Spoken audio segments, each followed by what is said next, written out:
Hello नमस्कार, स्वागत करता हूं आपका अपने पसंदीदा channel magnet brains Hindi medium में। मैग्नेट ब्रेन्स एक ऐसा प्लेटफॉर्म है जो आपको सभी प्रकार के वीडियो बिल्कुल फ्री आपको प्रोवाइड करता है। आप चाहे तो हमारे इन वीडियो को हमारी वेबसाइट magnetbrains.com पर जाकर देख सकते हैं। आप चाहे तो इन वीडियो को हमारे मैग्नेट ब्रेन्स के ऐप यानी MB ऐप को डाउनलोड करके भी देख सकते हैं। दोस्तों, मैग्नेट ब्रेन्स की टीम ने आप लोगों की समस्या का समाधान करने के लिए बुक्स और ई बुक्स भी लॉन्च कर दी हैं। आप चाहे तो बेहतरीन क्वालिटी कंटेंट वाली इन बुक्स को अपने कोर्स से रिलेटेड जो भी बुक है वो आप मंगवा सकते हैं, जिसका लिंक आपको डिस्क्रिप्शन में मिल जाएगा। आइए दोस्तों, इस आज के लेक्चर की शुरुआत करते हैं। जैसा कि आप जानते हैं कि हम लोग उत्तर प्रदेश बोर्ड के अंतर्गत कक्षा 8वीं का सामाजिक विज्ञान पढ़ रहे हैं। कक्षा 8वीं के सामाजिक विज्ञान के अंतर्गत बड़ा ही इंटरेस्टिंग चैप्टर है ये, और बड़ा ही इंटरेस्टिंग विषय भी है। तो बड़ा इंटरेस्टिंग विषय क्या है? इतिहास। और चैप्टर का नाम है चैप्टर नंबर 7, भारत में नव जागरण। नव जागरण का मतलब होता है नई विचारधाराओं का आगमन। दोस्तों, कई कुछ भी कहो, लेकिन अंग्रेजी शासन काल में बहुत सारे सुधार तो हुए हैं, और इसी सुधारों की चर्चा आज के इस वीडियो में हम लोग करने वाले हैं। और आज हम लोग बात करेंगे कंप्लीट चैप्टर रिवीजन की। पूरा का पूरा चैप्टर एक साथ एक वीडियो में हम लोग करेंगे, तो कहीं मत जाइएगा, इत्मीनान से ध्यान से इस वीडियो को देखिएगा, क्योंकि पूरा चैप्टर आपका यहाँ कंप्लीट होने वाला है। शुरुआत करते हैं धार्मिक एवं सामाजिक सुधारों से। तो कौन कौन से धार्मिक और सामाजिक सुधार है जो अंग्रेजों के द्वारा प्रभावित हुए? सबसे पहले तो हम लोग अंग्रेजों के प्रभाव को समझ लेते हैं। अंग्रेजी राज्य का जो प्रभाव भारतीय समाज पर हुआ वो किस तरीके का हुआ, क्योंकि हम लोग एक ऐसे अत्याचारी शासनकर्ता के अंडर में आ गए थे। इससे पहले भी अत्याचारी हुए थे भारत में, ऐसा नहीं था कि पहले नहीं हुए थे। पहले भी मुस्लिम शासकों ने भारत में राज किया, सल्तनत आए, मुगल आए, उससे पहले भी कुछ विदेशी शासक आए थे भारत में। लेकिन जितना अत्याचार, जितना प्रताड़ना अंग्रेजों के कार्यकाल में हुआ, उतना किसी राजा महाराजा के कार्यकाल में या किसी भी विदेशी शासक ने नहीं किया था। तो भारत का एक ऐसे आक्रमणकारी से सामना हुआ जो न केवल रंग में श्वेत था, केवल गोरे ही नहीं थे ये, अपितु जो अपने आप को सामाजिक और सांस्कृतिक रूप से अधिक उत्तम समझते थे, वो हम लोगों को न्यूनतम या निचले तबके का समझते थे और अपने आप को श्रेष्ठ समझते थे, और हम लोगों को केवल तुच्छ समझते थे। 18वीं शताब्दी में यूरोप में एक नवीन बौद्धिक विचार की लहर उठ रही थी। 18वीं शताब्दी की शुरुआत से ही क्या हो रहा था कि यूरोप में एक नई बौद्धिक लहर उठ रही थी।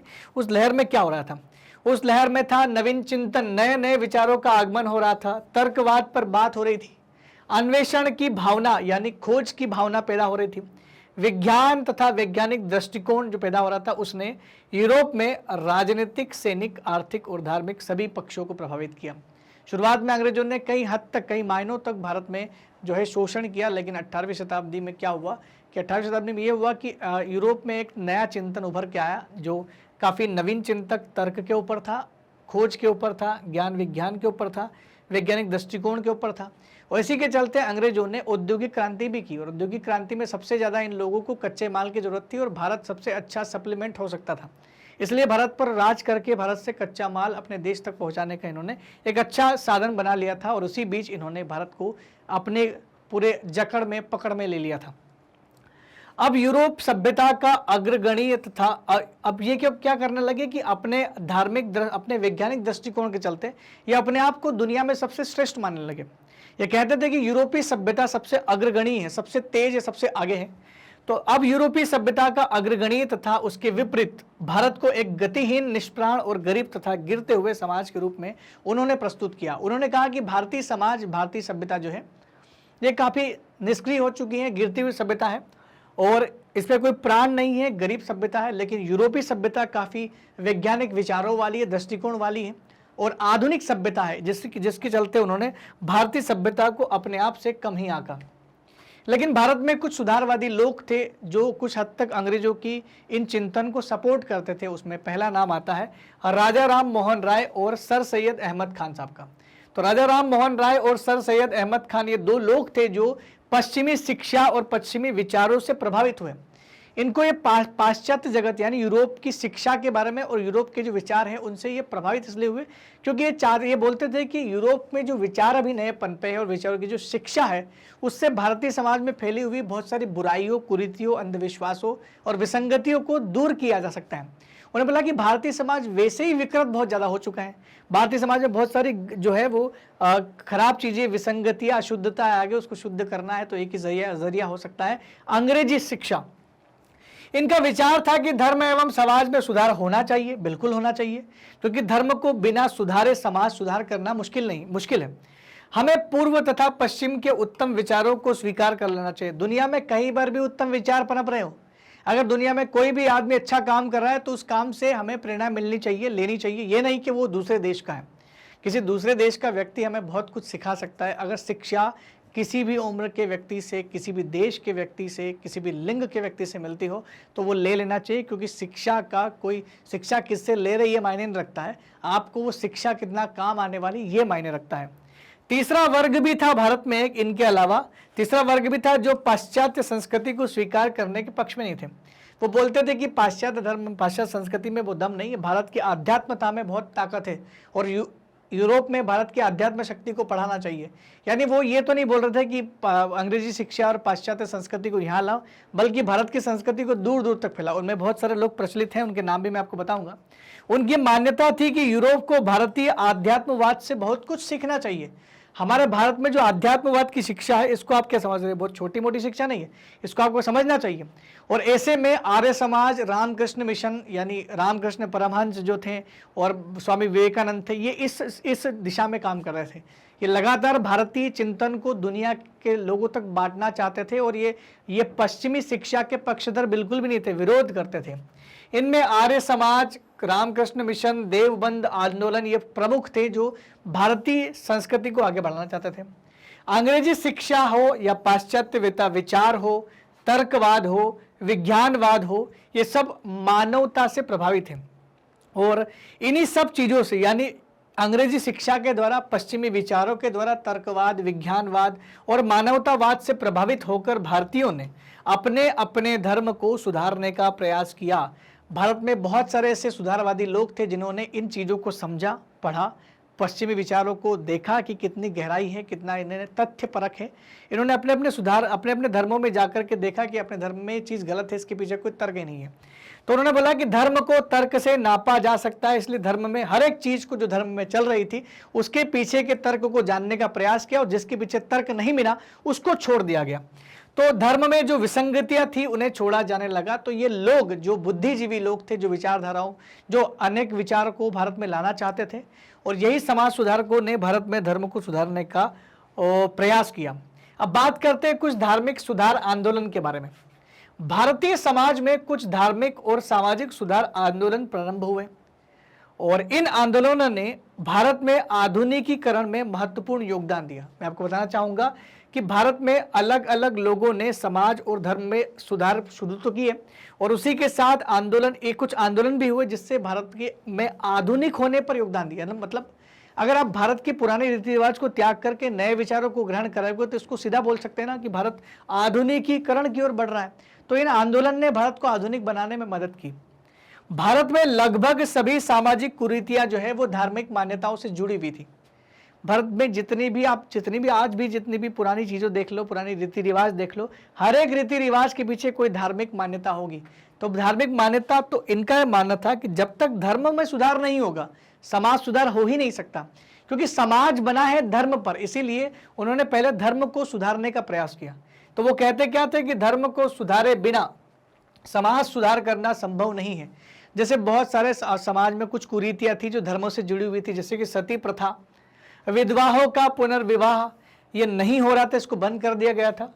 देवदासी प्रथा जैसी धार्मिक मान्यताएं समाप्त किए बिना महिलाओं का कल्याण ही नहीं हो सकता। तो सामाजिक कल्याण करना है महिलाओं का, तो पहले धर्म से जुड़ी हुई पुरानी प्राचीन दकियानुसी अंधविश्वासी कुरीति मान्यताओं को सबको खत्म करना पड़ेगा। जैसे सती प्रथा का अंत 1829 में राजा राम मोहन राय के प्रयासों से लॉर्ड विलियम बेंटिंक ने किया था। तो कहीं ना कहीं अगर सती प्रथा को नहीं बंद करोगे तब तक महिलाओं का कल्याण कैसे होगा?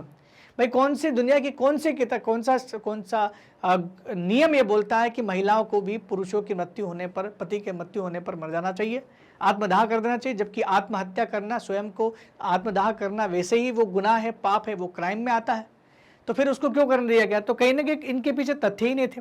और बीच में मैं पढ़ाऊंगा आपको आगे कि भाई राजा राम मोहन राय तो बहुत सारे पंडितों से लड़ भी लिए थे इस मुद्दे पर, उनका विवाद हो गया था उस मुद्दे पर कि आप सती प्रथा को क्यों सही मान रहे हो। उन्होंने तर्क दिया, राजा राम मोहन राय ने भी वितर्क दिया। तर्क वितर्क की बेला में राजा राम मोहन राय ने उनको पीछे कर दिया और उन्होंने ये साबित कर दिया कि सती प्रथा सही चीज़ नहीं है, ये गलत है, इसको बंद भी कर दिया गया।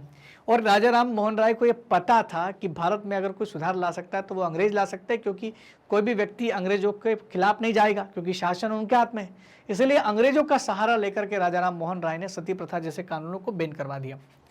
आगे बढ़ते हैं दोस्तों, महिलाओं के लिए नए कानून, ये राजा राम मोहन राय से जुड़ा हुआ है दोस्तों। तो राजा राम मोहन राय की बात करें तो कुछ प्रमुख धार्मिक सुधारों की ही चर्चा करने वाले हैं हम लोग यहाँ पर। तो प्रमुख धार्मिक सुधारक में सबसे पहले नाम आता है, सबसे पहले शुमार व्यक्ति थे राजा राम मोहन राय। 1774 से 1833 तक इनका जीवन काल रहा और 1828 में इन्होंने एक बड़े ही अच्छे समाज की स्थापना की थी, ब्रह्म समाज, जो कि जात पात, ऊंच नीच, छुआछूत, ये महिलाओं के प्रति जो ये बहुविवाह हुआ, पर्दा प्रथा हुआ, ये दास प्रथा हुआ, सती प्रथा हुआ, इन सब चीज़ों का विरोध करती थी ब्रह्म समाज। इन्होंने बाल विवाह, बहुपत्नी विवाह, बहुप्रथा, जाति व्यवस्था, बलि, पर्दा प्रथा सभी का विरोध किया। और सपोर्ट किसको किया? सपोर्ट किया विधवा पुनर्विवाह को होना चाहिए, अंतरजाति विवाह का प्रचलन होना चाहिए, महिलाओं को अधिकार देना चाहिए, महिलाओं को शिक्षा देना चाहिए। इन सभी चीज़ों के पक्षधर थे राजा राम मोहन राय। राजा राम मोहन राय भारत के पहले आधुनिक धर्म और समाज सुधारक माने जाते हैं। इन्होंने मूर्ति पूजा और व्यर्थ के कर्म कांडों में उनका विश्वास नहीं था। वो बोलते थे कि आप समय व्यतीत कर रहे हैं, समय वेस्ट कर रहे हैं, बिगाड़ रहे हैं, आपका खर्च कर रहे हैं, इस समय को अब अच्छे काम में लगाइए, आपको बहुत अच्छा आउटपुट, प्रोडक्टिविटी मिल जाएगी। उपनिषदों में विश्वास रखते थे, इसलिए उन्होंने उपनिषदों का कुछ स्थानीय बोलियों में अनुवाद किया ताकि हर एक व्यक्ति इसको समझ पाए। जो पढ़ नहीं सकता वो सुन तो सकता है ना, और लोग अगर हिंदी नहीं समझते, लोग अगर संस्कृत नहीं समझते तो अपनी स्थानीय बोलियां तो समझ पाओगे। तो लोगों के दिमाग तक वो चीज़ें पहुंचाई गई, उपनिषदों की बातों को उन्होंने लोगों तक पहुंचाया। इसी बीच कुछ पंडित तर्कालंकार, जो अपने आप में बहुत प्रकांड पंडित हुआ करते थे, और राजा राम मोहन राय के बीच सती प्रथा को लेकर बहस छिड़ी। जहाँ तर्कालंकार पंडितों ने सती प्रथा के पक्ष में थे, जबकि राजा राम मोहन राय बोलते थे कि खत्म होना चाहिए। क्यों खत्म होना चाहिए? तो तर्कालंकार ने कहा कि ऋषि अंगिरा ने कहा था कि स्त्री को, जो स्त्री स्वर्ग की कामना करती है उसे उसके पति के साथ जलकर मर जाना चाहिए था। ये ऋषि अंगिरा की बात कौन कहते हैं? तर्कालंकार पंडित कहते हैं। लेकिन वही राजा राम मोहन राय कहते हैं कि मनु और याज्ञवल्क्य ने कहा है कि पति की मृत्यु के बाद पत्नी को सरल और सादा जीवन जीना चाहिए। यहाँ पर आत्मदाह करने, जलकर मर जाने जैसी कोई बात नहीं है। तो एक तरफ तो आप अंगिरा की बात को तर्कालंकार पंडित बोल रहा है, वहीं जो दूसरी बात कही जा रही है वो राजा राम मोहन राय के द्वारा कही जा रही है। तो सारी की सारी बातें यहाँ पर, अब यहाँ पर आपको लग रहा होगा राजा राम मोहन राय बड़े तर्क के साथ लड़ रहे हैं उनसे। राजा राम मोहन राय क्या बोल रहे हैं? उन्होंने बोला कि जैसे चोरी और हत्या भी तो बहुत पुराने समय से, जब पंडित हार गए, पंडित ने बोला कि बहुत पुराने समय से चलती प्रथा है, आप इसको कैसे बंद कर सकते हो? तो राजा राम मोहन राय ने कहा कि चोरी और हत्या भी तो बहुत पुराने समय से आ रही है। इतनी पुरानी होने के बावजूद भी चोरी और हत्या जैसे अपराध का हम लोग विरोध करते हैं, हम लोग इसको गलत साबित करते हैं। वैसे ही सती प्रथा भी एक तरह की हत्या है दोस्तों, और एक अमानवीय अपराध है, इससे बंद होना चाहिए। तो राजा राम मोहन राय के तर्क यहाँ पर वाकई मानने योग्य है। राजा राम मोहन राय की कोशिशों के कारण ही लॉर्ड विलियम बेंटिक ने 1829 ईस्वी में सती प्रथा को रोकने के लिए कानून बनाया और सती प्रथा को एक तरह से बैन कर दिया गया। तो राजा राम मोहन राय के ही प्रयास थे जिसकी वजह से ये सब कुछ सही हो चुका, साबित हो चुका था कि सती प्रथा गलत है, उसको बैन कर देना चाहिए। अब हम लोग दूसरे धार्मिक सुधारक के बारे में पढ़ते हैं, जिनका नाम है ईश्वर चंद्र विद्यासागर। ईश्वर चंद्र विद्यासागर भी एक महान समाज सुधारक रहे हैं, जिनका संबंध भारतीय धर्म सुधारकों से है। जैसे कि हमने राजा राम मोहन राय के बारे में पढ़ा और राजा राम मोहन राय ने भी भारत में बहुत सारी कुरीतियों का विरोध किया, वैसे ही ईश्वर चंद्र विद्यासागर भी भारतीय समाज में फैली हुई विसंगतियों और कुरीतियों के विरुद्ध थे। आइए बात करते हैं ईश्वर चंद्र विद्यासागर के बारे में। ईश्वर चंद्र विद्यासागर का जीवन काल जो रहा वो 1820 से लेकर के 1891 तक रहा, और महान समाज सुधारक, लेखक एवं शिक्षक थे ये।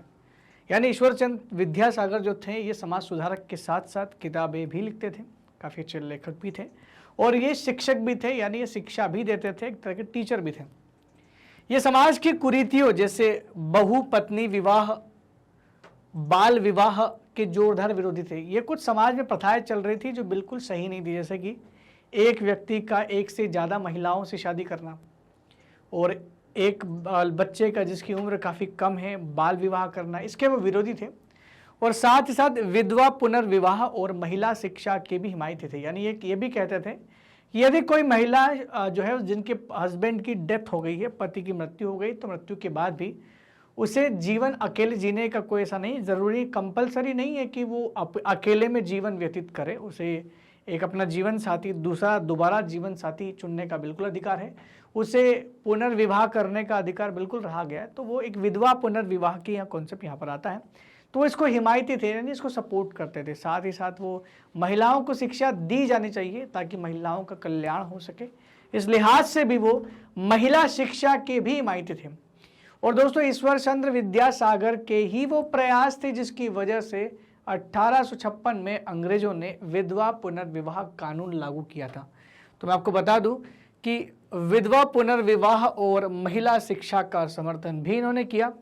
इन्हीं के प्रयासों से ब्रिटिश सरकार ने 1856 में विधवा पुनर्विवाह को कानूनी रूप से मान्यता दे दी और उनने से इसको लीगल घोषित कर दिया कि अगर विधवा महिला भी दोबारा से शादी करती हैं तो बिल्कुल लीगल समझा जाएगा। और ये बहुत पुरानी बात है, आजकल तो बहुत ज़्यादा ही चीज़ें जो है वो आगे निकल चुकी हैं, अब वो ज़माना तो नहीं रहा, लेकिन कहीं ना कहीं पहले ये भी हुआ करता था कि विधवाओं को दोबारा शादी करने का अधिकार धर्म के जो कानून होते थे वो नहीं देते थे। बात करते हैं हमारे अगले समाज सुधारक जिनका नाम है दयानंद सरस्वती। दयानंद सरस्वती का नाम जरूर आपने सुना होगा क्योंकि दयानंद सरस्वती भी एक समाज सुधारक थे जिन्होंने एक अच्छे समाज की स्थापना की थी जिसका नाम है आर्य समाज।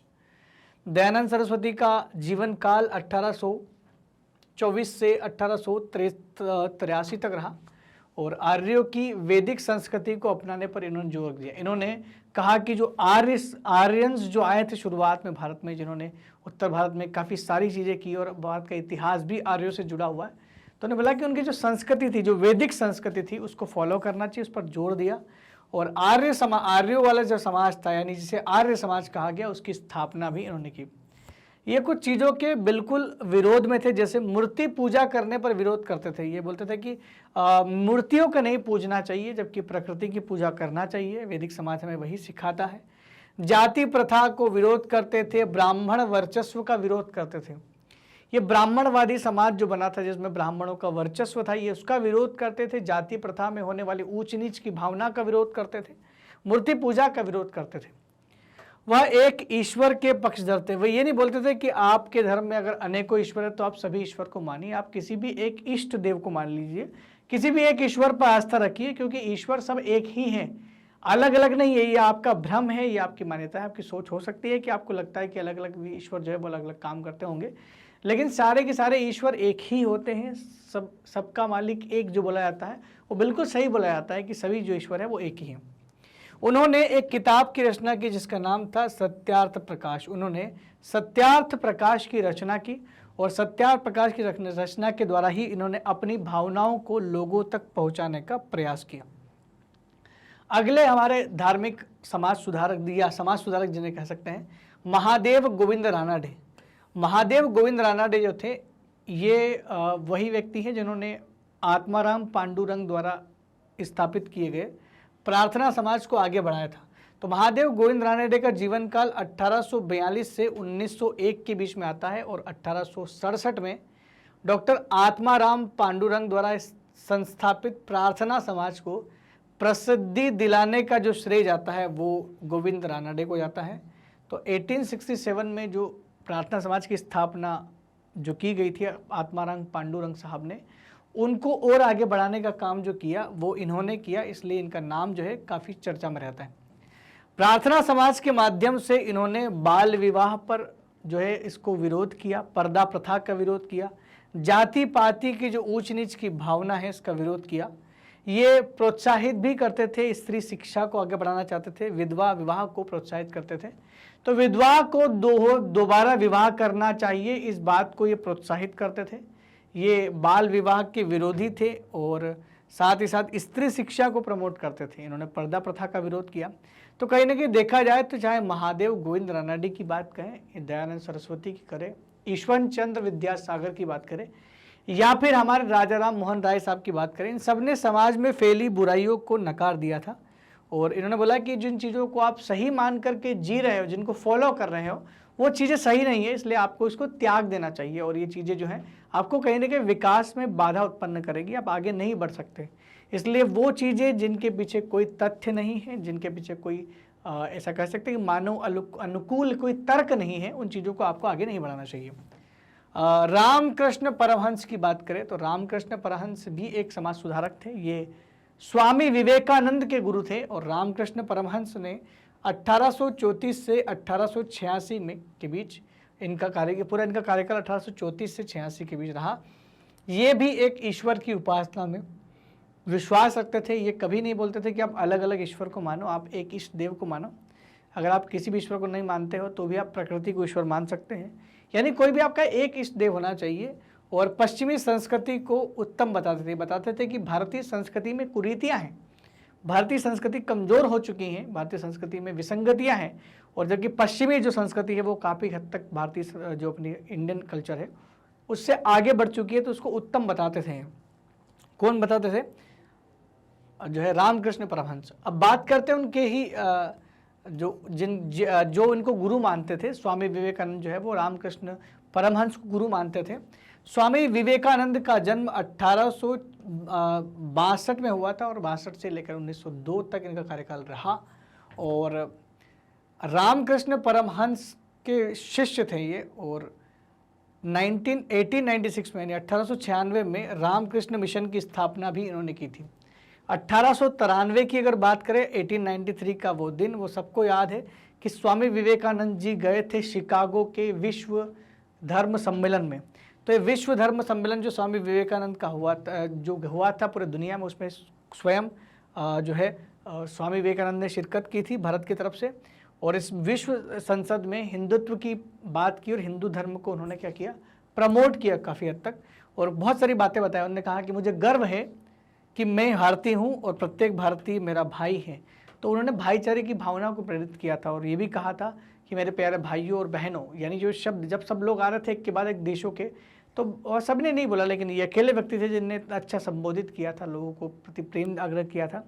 तो वहीं लोगों को लगा कि यार नहीं कुछ तो बात इसको, और दूसरे दिन अगले दिन इनकी जो बातें थी, इनकी विचारधाराएं सुनकर के अगले दिन न्यूयॉर्क टाइम्स का जो मतलब न्यूयॉर्क का जो एक बड़ा सा पुराना सा एक अखबार था जिसका नाम था हेराल्ड पेपर एजेंसीज अगले दिन छापती हैं कि ऐसे विद्वान वाले भारत देश में हमें अपने धर्म का प्रचार नहीं करना चाहिए।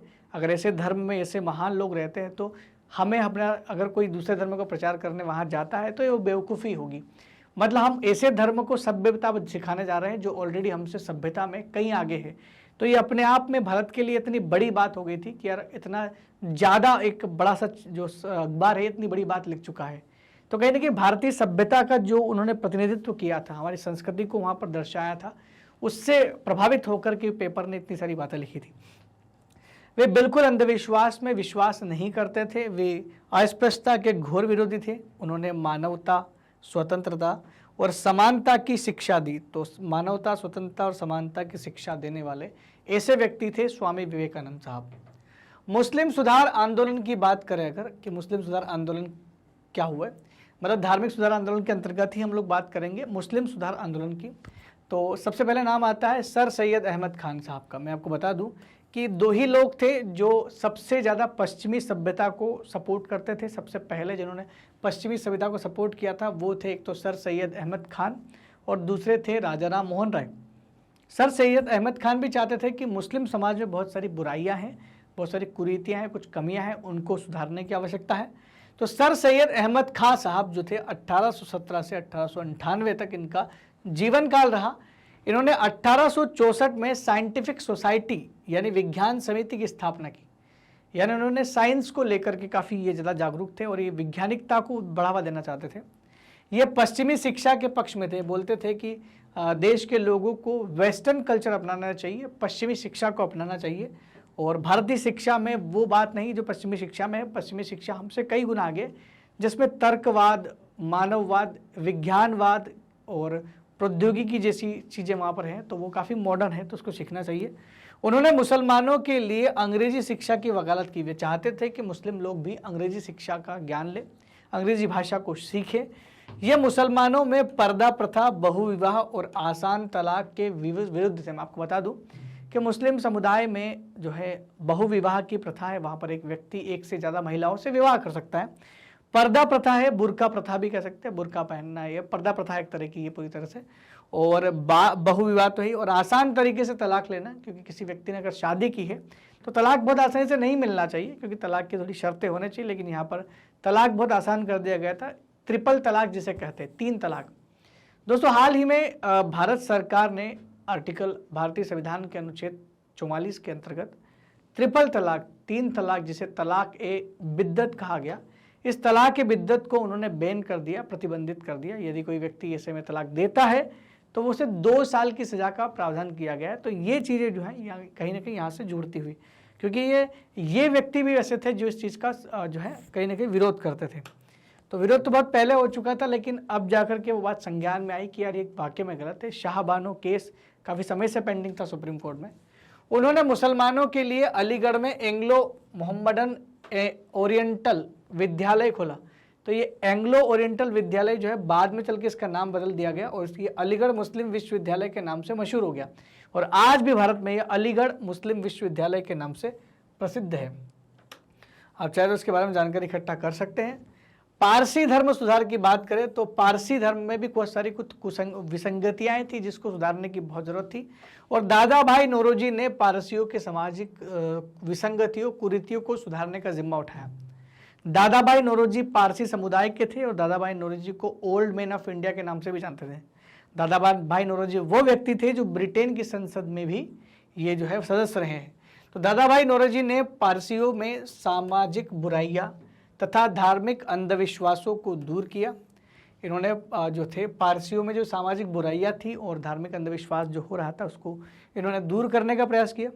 उन्होंने पारसी समुदाय को आधुनिक भारतीय समाज के अनुरूप बनाने का प्रयास किया। इन्होंने पारसी समुदाय को इस तरीके से बदलने का प्रयास किया कि वो धार्मिक आधुनिक समुदाय बन जाए, ताकि जो और भी समुदाय रह रहे हैं उनके साथ पुरानी रीति रिवाजों को छोड़ करके, यानी मॉडर्न करना चाहते थे दादा भाई नौरोजी।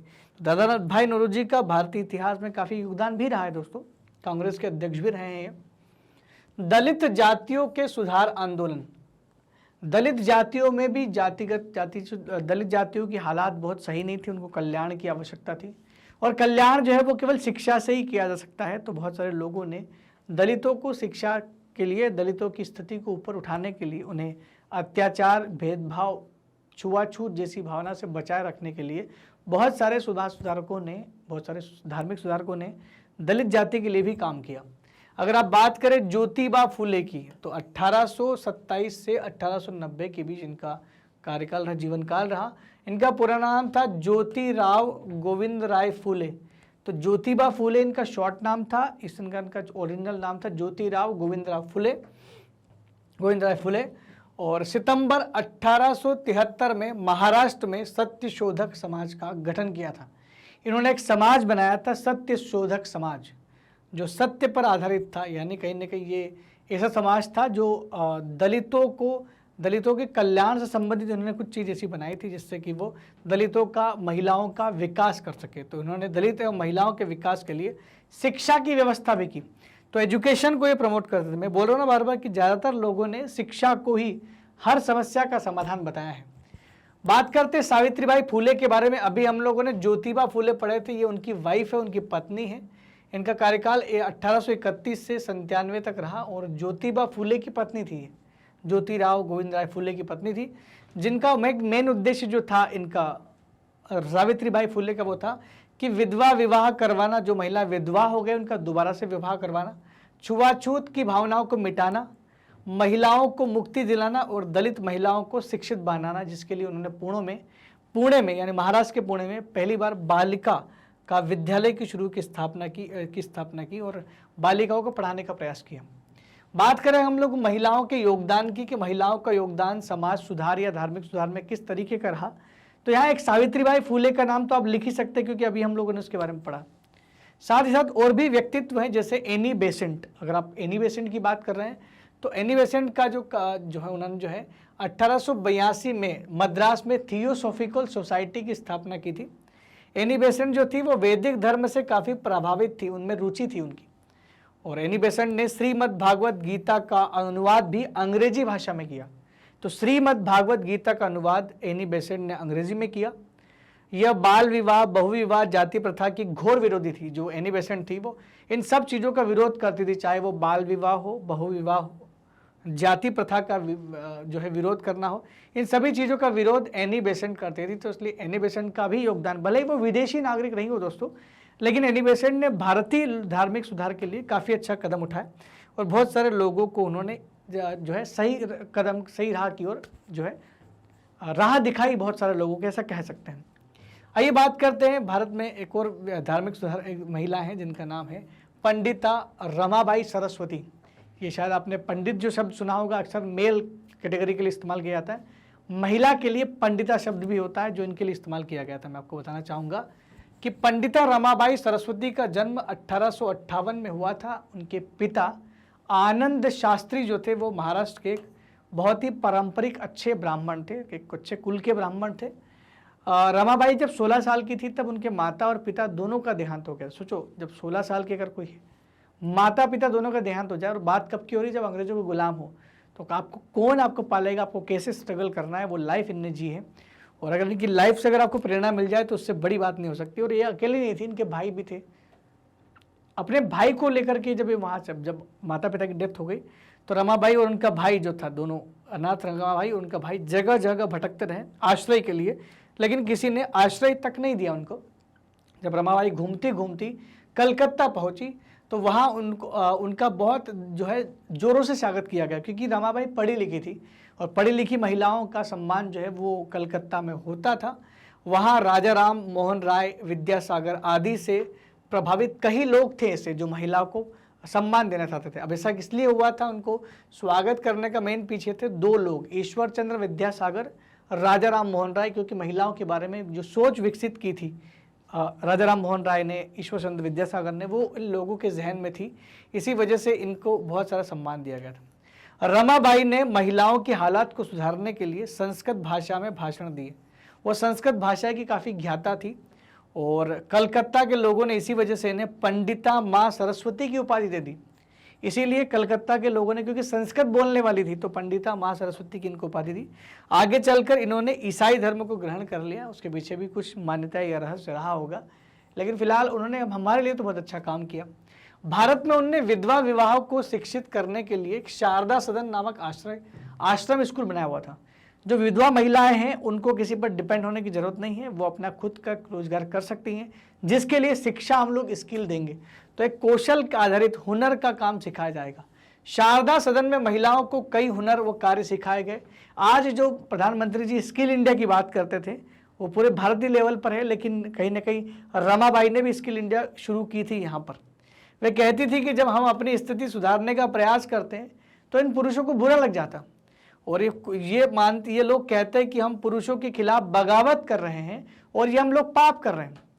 लेकिन असल में ये बात है कि सबसे बड़ा पाप तो पुरुषों के द्वारा किए गए बुरे काम को सहन करना सबसे बड़ा पाप है, और विरोध भी ना किया जाए, चुपचाप उसको सहन किया जाए, वो ज़्यादा बड़ा पाप है, न कि अपनी आइडेंटिटी के लिए, अपनी पहचान के लिए आगे बढ़ना पाप है। तो कहीं ना कहीं रमाबाई के जो विचार थे वो काफ़ी सही थे। और यहाँ हमने कंप्लीट कर लिया हमारा कंप्लीट चैप्टर रिवीजन, और ये चैप्टर नंबर 7 का कंप्लीट चैप्टर रिवीजन है। मैं आशा करता हूँ कि आपको ये अध्याय जो है ये अच्छे से समझ में आया होगा। मैग्नेट ब्रेन्स एक ऐसा प्लेटफॉर्म है जो आपको सभी प्रकार के वीडियो बिल्कुल फ्री आपको प्रोवाइड करता है। आप चाहे तो हमारे इन वीडियो को हमारी वेबसाइट magnetbrains.com पर जाकर देख सकते हैं, जहाँ पर सारे के सारे वीडियो आपको बिल्कुल फ्री आपको प्रोवाइड किए जाएंगे।